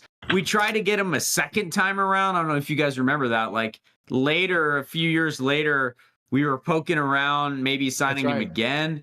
And, like, you know, he was kind of decent for the Titans. He wasn't awesome, but, like, if we had gotten him, we don't know what Malcolm Butler, we don't know what that experience would have been. I know exactly what the Junior Gillette experience was. And the minute he got a big him contract, sliding into your DMs. It was the Yeah. belt experience. it was the belt experience. I'm a little. I've got to admit, I know I was, Kevin got on me because I had some constructive criticism, even though we were getting our flowers. And look, I think I've been very positive, and I'm about Thomas, and I think all these images are great. The AI images, the movement here. I'm a little disappointed though that like the belt man, like why isn't he swinging a belt? Like why isn't that his movement? Thomas, why couldn't you make him AI? Why is he couldn't blowing you a make kiss swinging at a me? belt over his head? Why is he Why is Gillette blowing a kiss Well, at me? I feel like he should be it's not as slapping easy me as with you. a belt. It's not as easy as you think As to someone generate like those. Dave who cracked the case. That was my first idea too, Dave. But you know, it's not that easy. No, I get it. I He's get it. kissing Mickey You're because limited. he got the money, Limited. right? That's what it is. I'm with That's true. Dave. That's true. I would have liked to have seen what System Corner would have looked like. So I regret that didn't happen. I regret that Beltmaster did happen. So this is an easy choice for me. I'm going. Well, and it's very sad because there's children in the Congo that are wearing System Corner T-shirts that we had made that we could never use, and that breaks my heart. But it's got to be the Beltmaster. It's got to be Junior Galette. Honestly, guys, I was torn if I should name the Galette one the Beltmaster or cut the check Mickey. No! Nice. That was a dilemma on my part. He might be. I mean, six of one, half a dozen of another. All right, so Kevin, what do you vote? This is a clean sweep. No, I'll prevent it from being a clean sweep. I will vote System Corner. I think it's just bad that we. I mean, it could have changed everything, right, Kevin? You don't get Lattimore, you get System Corner instead. Like, it could have changed everything. Well, you know what? Hang on. I got it mixed up in my head. I am voting Galette. Because had they signed Butler to the offer sheet, they would have had to have given up their 11th overall pick. And as we all know, giving up draft picks is verboten in my house. So yeah, safe, consistent. I like that. I appreciate that. All right, Thomas, announce the winner. Or the loser. I had no doubt paying Junior Galette would win.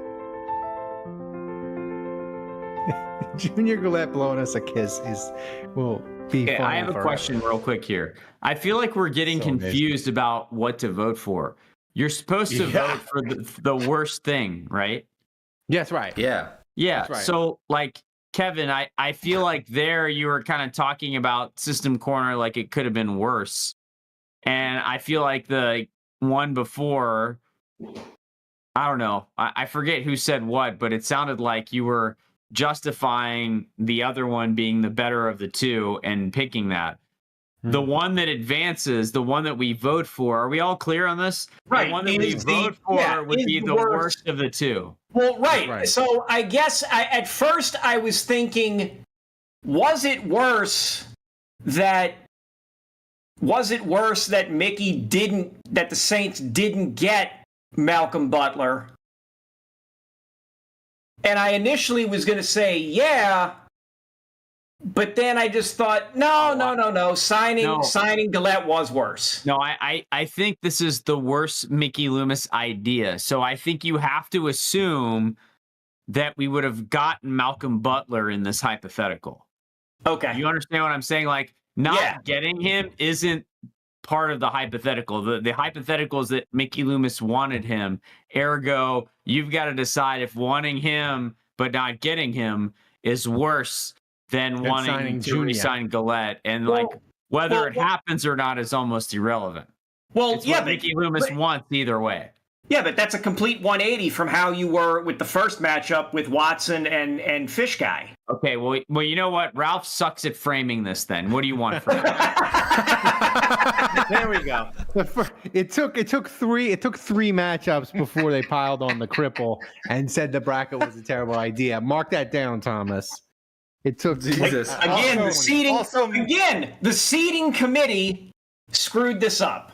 That's right. Yeah. Track seating. Also mark this as a potential entry for next year's Best Podcast Award. And then also after this, add a swoosh sound so we know when you segue to the next soundbite. All right, Thomas. All right, so Fellini, Jesus. What's the next matchup? All right, so... Wait, we still haven't even gotten to goddamn fucking... I gotta go to bed, and we still haven't heard about the little engine that could and the fucking Murder on the Orient Express. Come on. Let's go. Jeez. We got one more matchup, Dave. One more. All right. So two next paintings are called 2-for-1 Deal and The Penalty Machine.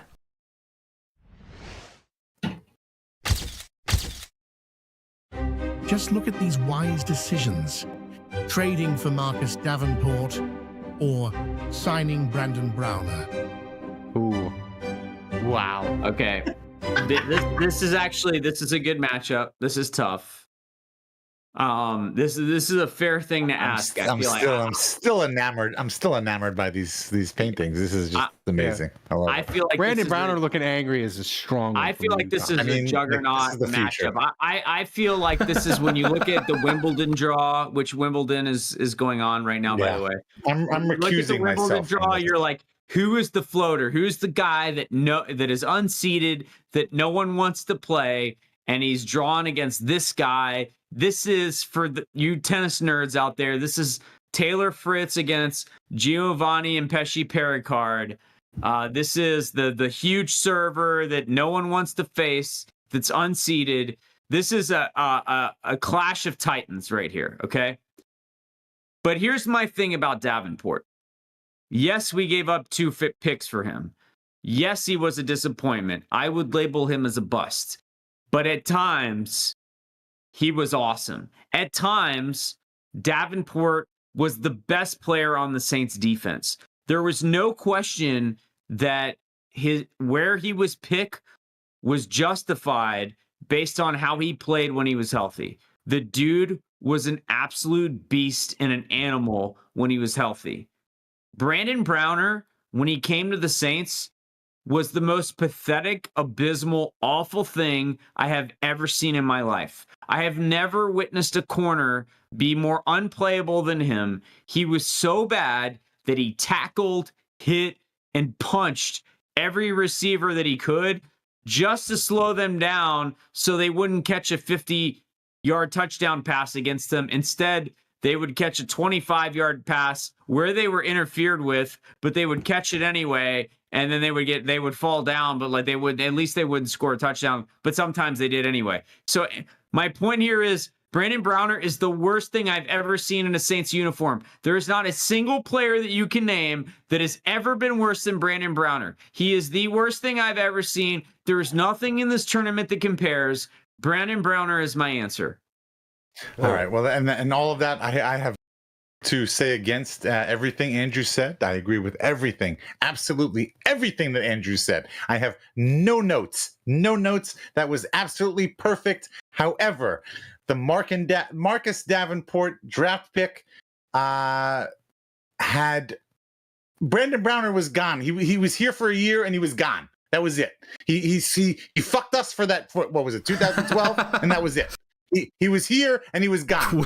As quick as he was here, poof, he was gone. More like 16. Marcus Davenport was here for many years. Marcus Davenport cost us many draft picks that we could have used to do other things with. As far as like you want to compare on-field performance, yeah, Brandon Browner was absolutely worse than Marcus Davenport. But as far as he literally here's a stat for you that year, Dave. I'm gonna pile on here. Not only were the Saints the most penalized secondary in NFL history, they also had the worst quarterback rating against them in NFL history. And here's the catch. When you commit a penalty, it doesn't go against quarterback rating. So they were able to pull off like absent each other. Which is only if you're interfering with someone, maybe your rating's a little better because you're destroying dudes and hitting them and preventing touchdowns from happening because you're committing penalties recklessly.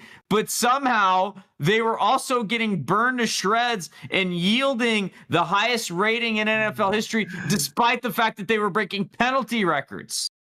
The only good thing Brandon Browner ever did was he wanted to beat up a New Orleans media member. It's not possible to fathom. Who was the media member that he wanted to beat up, Andrew? Lions yelling. Brandon Browner. Lions yelling. Yeah, he wanted to beat up Lions. Again, I am not arguing that in his I'm voting Marcus Davenport. I have to go to the bathroom. There's no way. How can you pick Davenport over Browner? Browner is literally the worst player in Saints history. Like it's not just no one worse.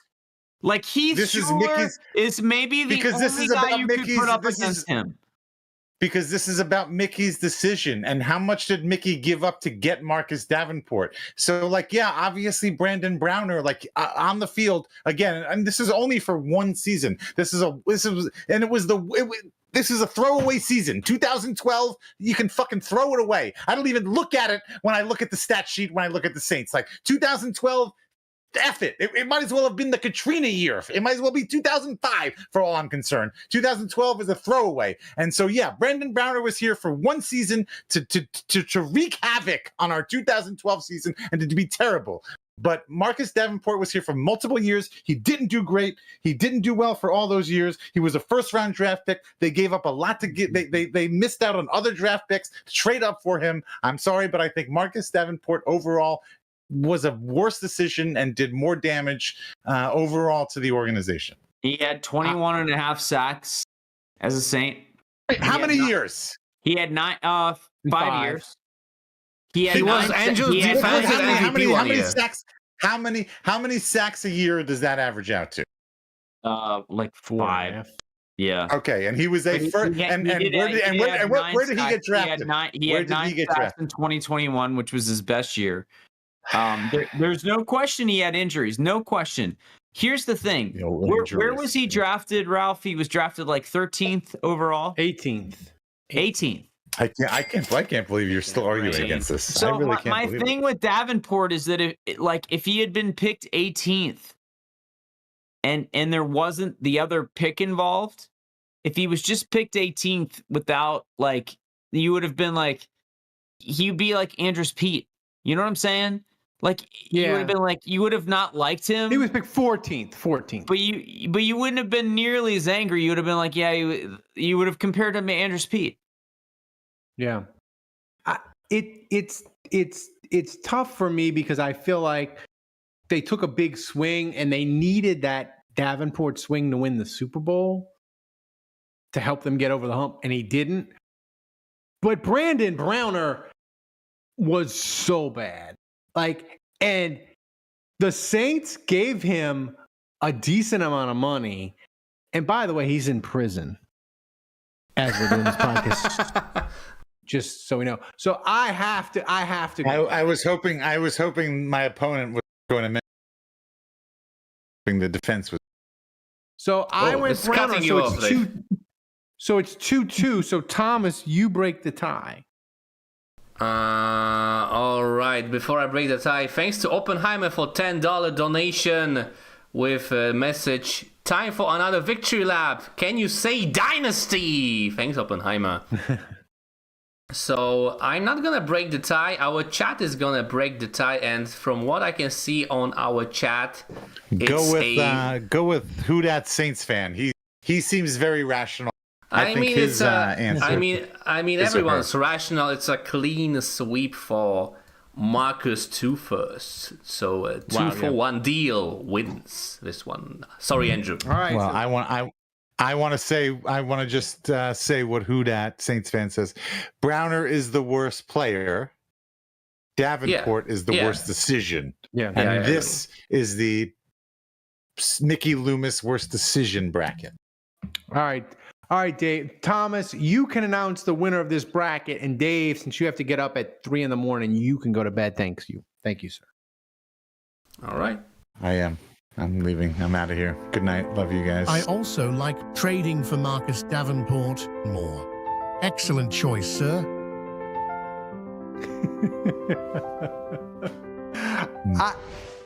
Here's the thing. This AI thing is it's off the chart. I love it. Off the chart. I really feel like, and I'm proven wrong all the time, as Andrew will chime in just now, but I feel like this AI bracket that Thomas has created, he's gonna cut this up and we're gonna do video. I think Saints fans are gonna love this because they hate Mickey Loomis, and you get AI. I think this has a chance to go viral. I'm just gonna let it.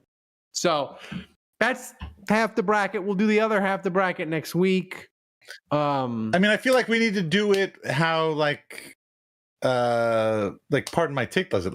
We put out a tweet, and for each thing on the bracket and let people vote, and let's see what they do. The problem is I tried to do it, Dave, because I did it in the years before, but there's a very short character limit on Twitter, so I don't know how to, to insert it. Well, wait, do we need to spring for the? Can't you pay for the higher character limit?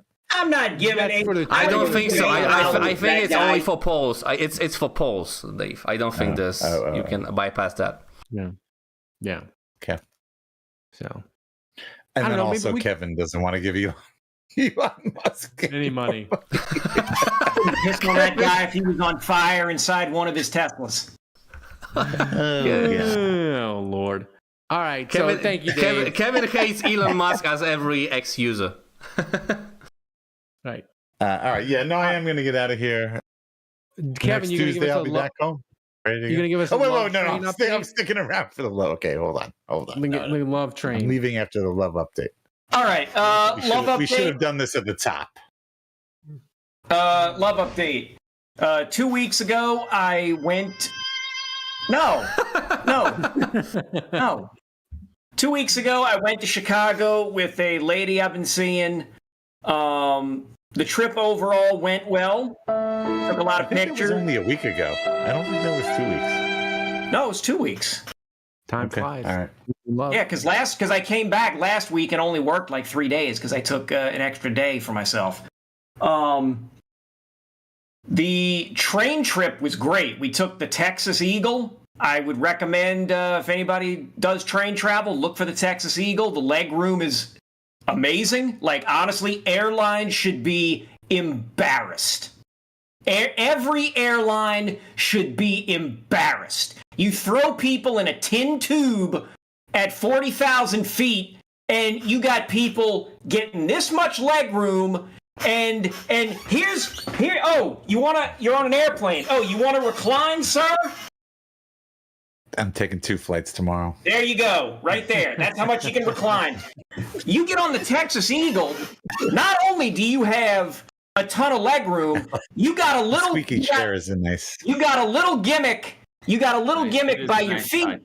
Nice touch. That kicks out, and the chair actually reclines, so you could actually fall asleep on the train if you wanted to. It's beautiful. Can you get a train travel? Can you get an HJ or a VJ? This story kind of makes me want to fall asleep. Can you get an HJ or a VJ? What are you gonna do? What are you gonna do? Go play Virtua Tennis or go supervise a slumber party? This is the best thing you got going on right now. Tough and fair. I'm trying to stay. I'm trying to stay. Dave's trying to stay on topic by interrupting. HJ, DJ. What are we Chicago? We get to Chicago. There was one bad day. Like, it was a bad day. Whoa. I mean, just a bad day. What is it? No, what does that mean? What do you mean a bad day? I'm going to explain what that means, Dave. It's called it's over. The thing. It's over already. No, it's not over. I feel like all of our listeners are just waiting. She's a nurse, isn't she? No. Come on. No, she does. She works for she does social media for fucking publicity for a drug company or a no, like mental health. Mental health. Okay, somebody's telling me the mic's hot. Sorry, I'll move mine back. You're yelling too much. You're just yelling. Sorry. Of course it's hot. Yeah, you're screaming and yelling. Come on.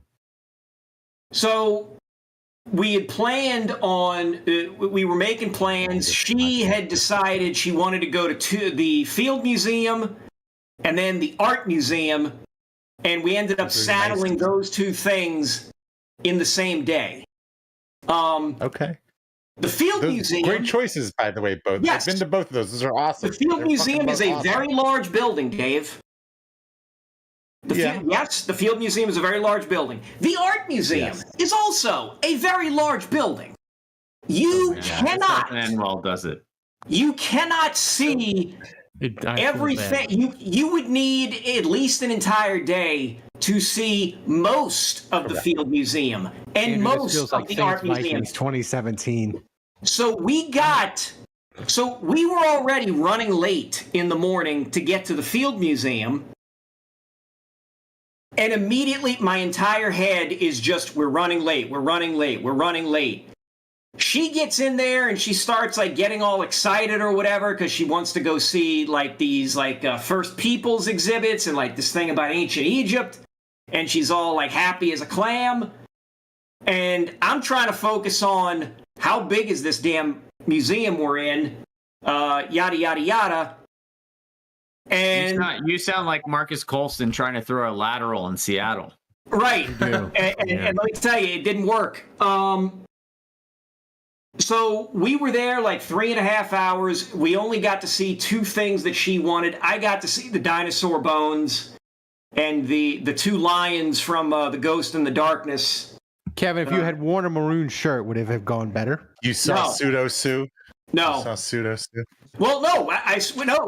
Her real skull is there. It's all like warped and deformed or whatever, but they have that separate from the actual fossil with the fake skull on top of it. Anyway, stayed for this we went to the art museum, and I nearly had a nervous breakdown because we were just like it was just slow going. It was crowded. Again, felt like we were behind.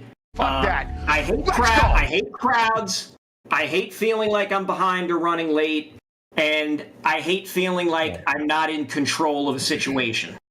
All right, you sound like a stressful Fast forward. Where are we in this relationship?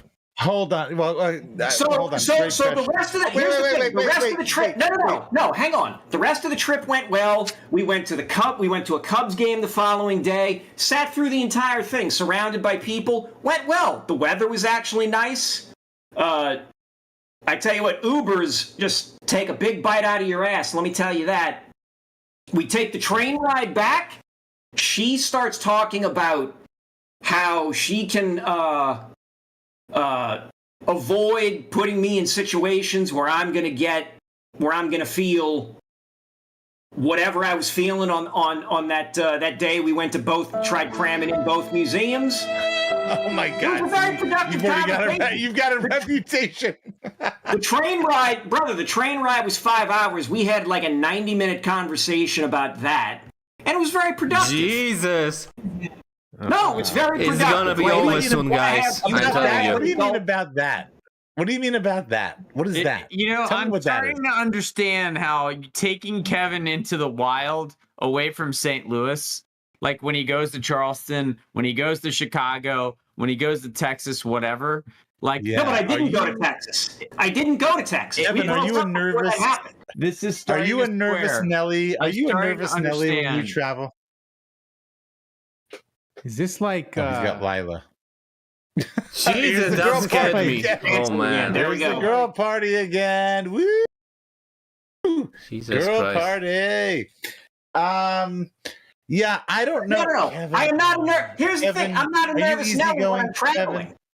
I'm not a nervous Nelly when I'm traveling. I went to the Grand Canyon.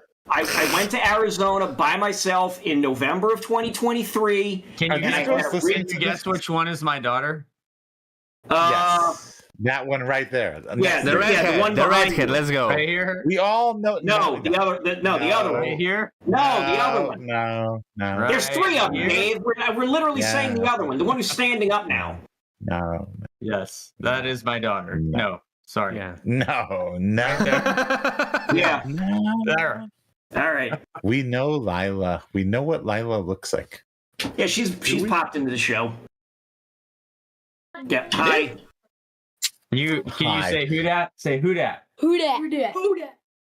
Can we be your dance? Do these 11-year-old girls have any? Do not get into podcasting, kids. That's some advice from a grown-up. Do the 11-year-old girls have any advice for Kevin for getting along? No. What are we doing here? We're not doing this. No. This is no.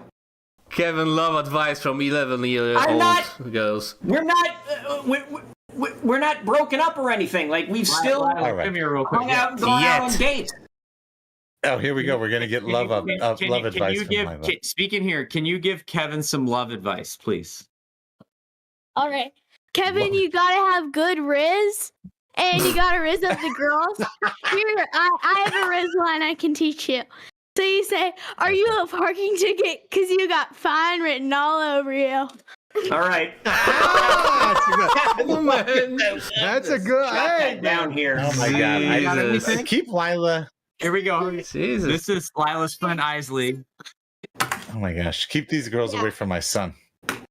They get it. Yeah. But there's another one, and it's like, oh, your hand looks heavy. Can I hold it? There you go. Did she just say ship? Did she just Lila say is going to ship? be a problem. No, These 11-year-olds with foul this is what mouth, you man. need to do to have some success in your life. Okay? Yeah. Is listen to children. Okay. Write these down, Kevin. Write I these did. down. I did. 2 boyfriends. They've both had 2 boyfriends. So There you go. At the Oh same my time? they know. So maybe if I'm lucky, I'll get 2 boyfriends too. Then. Fucking polygamy, man. Make sure you timestamp this for best Time podcast. Andrew, are they all the same we age are- as your daughter? There's Friends. 2 11-year-olds, and then there's a little sister. Oh, wow. Oh, yeah. Like your daughter looks older than the 2, I think. Yeah, no, same age. As Dave likes to say, the off season is our time to shine. Put this one in the vault. Maybe okay. So we've already said we want to have a wives episode. Now I feel like we need to have like a kids episode. We can have Dylan and Blair and Cullen and Lila. Lila's and been asking me for a kids episode for a while. Oh, She's in. Yeah. Here we go. Max Here we would go. love a kids episode. He can talk about My kids would be Roadblocks all. Oh my god, and my kids would be all drinking. in that. All right. My kid might interrupt everybody with a rap, but you just have to deal with that, I guess. Wait. The progeny of Cariello interrupting people? What? I have never heard of such nonsense. By the way, speaking of which, I don't think we ever actually got an official ending to your little trip there with your lady. Wrap it up. So you're still dating. It was mixed bag on the trip, but you're still Mostly dating. positive. Mostly positive. Okay, good. We started watching this this murder mystery called The Tunnel. Pretty good. Okay. Are you having relations? Biblical relations, yes. I feel Andrew. This feels shaky. This feels like a 2014 Saints 10-point lead in the third quarter. I think I'm going to eject here, guys. I think I need to go. You're the one who decided to bring a gaggle of preteens on and ask them for advice for me, and proceed to Clearly, you need all the help you gotta can raise them up. Everybody says bye. All right, we're out of here. See ya. Don't fire up The Land Before Time or whatever it is 11-year-olds watch nowadays. I don't know. All-time episode. All-timer. Honestly, I gotta go too. I gotta get the hell out. Oh man. It's what time is it? It's 9:45. We've been on here for 2 hours. I told you this was going to be a long episode, man. I told you many times. I gotta go to. I'm waking up at 3 a.m. tomorrow. All right. Well, where are you going? Just don't go to bed, man. Don't go to bed. Sleep on the plane, man. That's the plan. No, I gotta go to bed. No, I gotta go. No, where are you going? Turks and Caicos. Oh my God! Again? Again.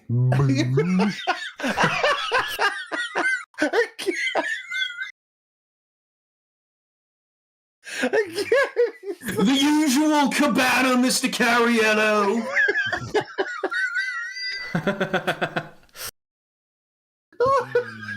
Like, God.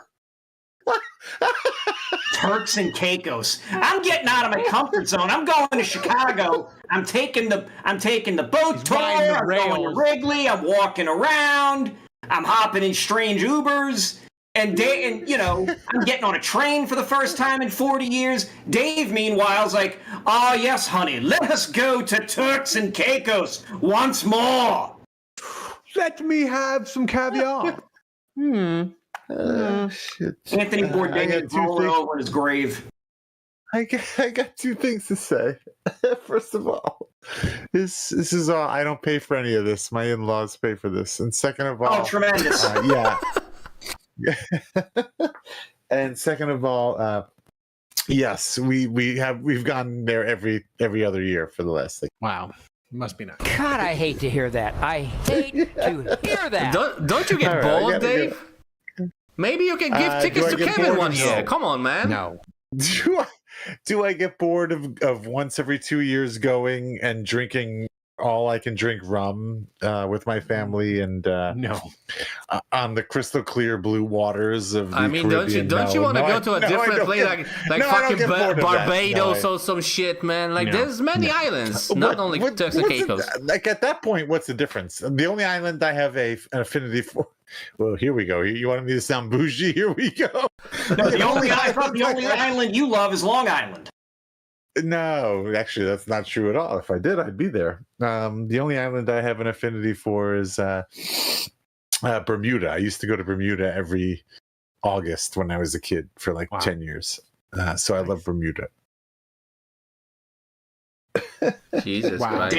Dave Caribbean Cariello. Every time Dave tells stories about his childhood, I feel Captain poor. Jack Cariello. So I love you guys. Yeah, I love you too, Dave. So Thomas, play Take It to Top. We're at an hour 50. Oh, there's more to this. You guys still Dave, if you want yeah. No, I'm leaving. Need to retreat. I gotta go. I gotta pack. All right. I love you guys. I'm out of here. Love you. Goodbye. Bye.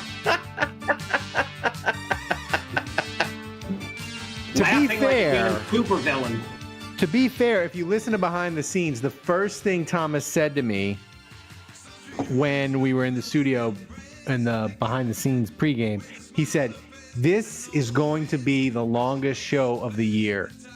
And Thomas, that's why you're the best. You can see 3 moves ahead. I told you, man. You were correct. So what's first up, Thomas? What's first up?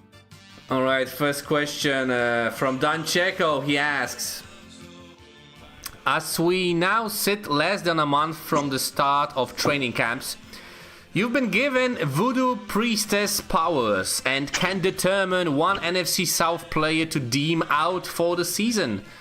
Whose doll are you all sticking? See, this is a mean question. I feel like, Kevin, I know what I want to say, but I feel like if I say it, it'll like jinx it and they'll be like super good. But I'm gonna say it anyway. Penix being either bad or injured or both for Atlanta would be delightful. Like if Atlanta is in December and they're in contention for a top 5 pick, it doesn't matter how bad the Saints are. I'll be delighted with 2025. Like that would be so amazing because if they end up getting a top 5 pick, they don't get it because they gave it to the Rams. So that Penix is my pick. Although Mayfield or Brady, like other players are tempting, but man, doing something to Atlanta to ruin their season would be incredible. That's my answer. No, see, I don't think Atlanta's the option here. I think you go. I kind of feel like you go. The problem with picking somebody from the Panthers is the Panthers have too many guys that you could feasibly pluck out. Like the Panthers have a sleepy decent team. Tomas, I really hope you can cut Ralph there when he muted his mic to cough. That looked great. Here's the thing. If you pick Bryce Young, the Panthers' backup is Andy Dalton, and I'm worried Andy Dalton could work some of that ginger magic. However, in my quest to do the most with the least, if you take Baker Mayfield off the Bucks, the two guys fight. The next guy on the depth chart is Kyle Trask. Yeah. So I will say, get rid of Baker Mayfield. I'm fine taking a chance with the Panthers that maybe they're not fully ready yet. and that the Falcons will just falcon it up. So yeah. Oh, you're just gonna injure Baker Mayfield and open up the NFC know. I South. didn't say injure. I didn't say injure. It just said one NFC South player is missing the seat. He could be kidnapped by aliens. That's my default thing. They're kidnapped by aliens. That's right. He could get kidnapped. He could get lost. He could get the Rona. You know, things can happen. I like that choice. That's a great question, Don Checo. Thomas, what's next? All right, next and final question from Aldi Marino. He asks, what hot take from a couple years ago, mid-DA, would you like to push on or take back for Kellen Moore's rookie year coaching? I'm not sure I understand this question. Yeah. Like, I don't...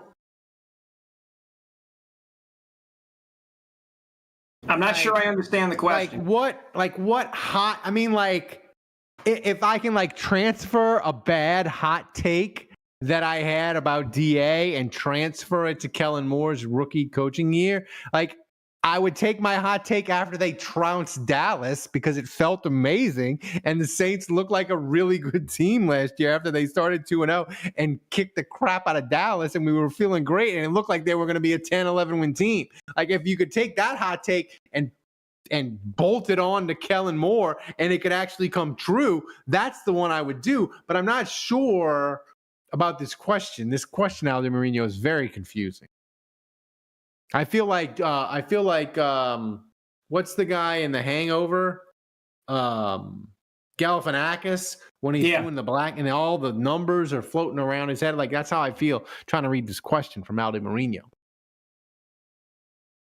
Yeah, I'm not sure. I can't give Tomas, I can't give a confident answer without fully understanding the question.